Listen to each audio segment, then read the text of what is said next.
இன்றைக்கி veg kurma recipe பார்க்கலாம். நான் குக்கரில் தான் பண்ணுறேன்.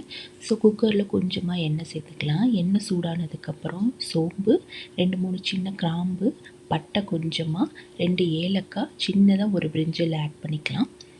கொஞ்சமாக கருவேப்பிலையும் ஆட் பண்ணிக்கலாம்.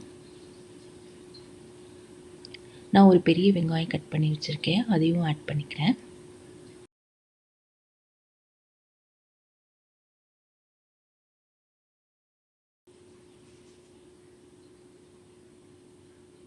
வெங்காயத்தை இப்போ வதக்கிக்கலாம். வெங்காயம் நல்லா வதங்கினதுக்கப்புறமா இஞ்சி பூண்டு பேஸ்ட் கொஞ்சம் ஆட் பண்ணிக்கலாம்.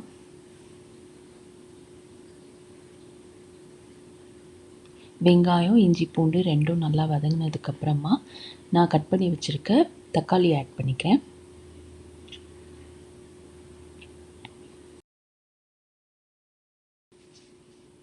இப்போது பச்சை மிளகாய் ஆட் பண்ணிக்கலாம்.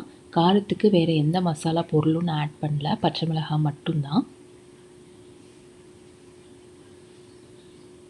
மஞ்சள்தூள் கொஞ்சமாக ஆட் பண்ணிக்கலாம்.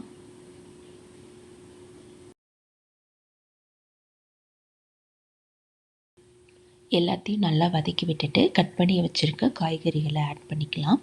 கேரட், உருளைக்கிழங்கு, பீன்ஸ் இது 3யும் நான் ஆட் பண்ணிக்கிறேன்.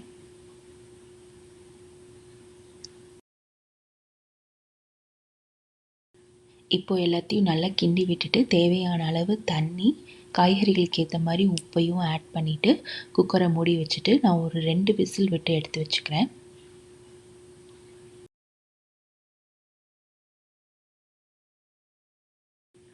இன்னொரு பாத்திரத்தில் கொஞ்சமாக தண்ணி ஆட் பண்ணிவிட்டு கட் பண்ணி வச்சுருக்க காலிஃப்ளவர், கொஞ்சமாக மஞ்சள்தூள், உப்பு ஆட் பண்ணிவிட்டு கொதிக்க விடாமல் மிதமான சூட்டில் நம்ம வச்சு எடுத்துக்கலாம்.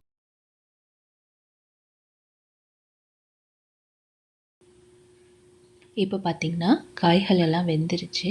காய்கள் வந்துட்டு குழையாமல் கரெக்டான பதத்தில் வெந்திருக்கு.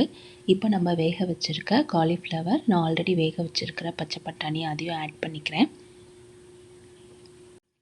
மிக்ஸி ஜாரில் 1/2 கப் தேங்காய், 6-7 முந்திரி போட்டுக்கோங்க. கொஞ்சமாக தண்ணியை ஊற்றி அதையும் நல்லா பேஸ்ட் மாதிரி அரைச்சி நம்ம காய்கறியோடு ஆட் பண்ணிடலாம்.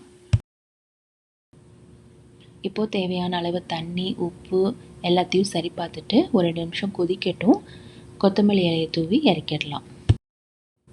சப்பாத்திக்கு ரொம்பவே நல்லாயிருக்கும். இந்த வீடியோ பிடிச்சிருந்தால் லைக் பண்ணுங்கள், சப்ஸ்கிரைப் பண்ணுங்கள். பை.